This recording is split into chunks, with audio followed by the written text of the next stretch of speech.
Ayun mga boss, nakapasyal ako ngayon dito sa Minahan ng Ginto. Dahil mangunguli po sana ako. Ayun lang. Wala pala silang magandang production ngayon. Kaya naman tamang nood na lang ako. Gusto ko sanang pakita yung loob. Kaso, matubig daw. Baka mabasa yung camera. Hindi nyo na itatanong. Meron din akong kalaman sa pagbunina.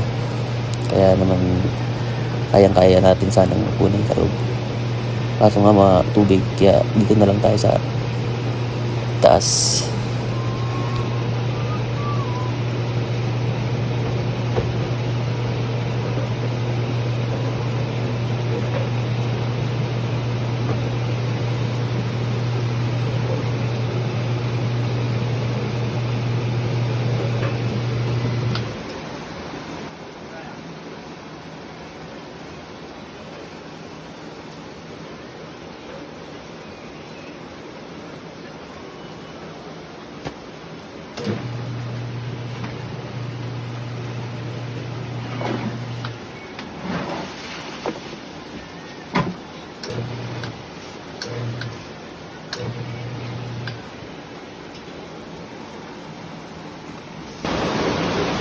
Ito yung nagsisilbing telepono sa ilalim ng balon.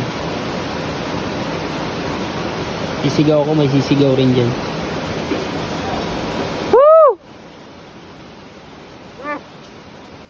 Ayan, narinig nyo ba yung boses? Ayan ang nagsisibing komunikasyon nila. Galing dito sa taas. Papunta doon sa loob ng balon. Medyo nag-improve na rin sila. Meron na rin silang tagger. Ayan yung nagsisibing gamit para itaas o ibaba yung mga bagay na kailangan niya sa loob ng balon. Katulad ng basket na to, na may lamang bato, na kailangan itapon dito sa labas.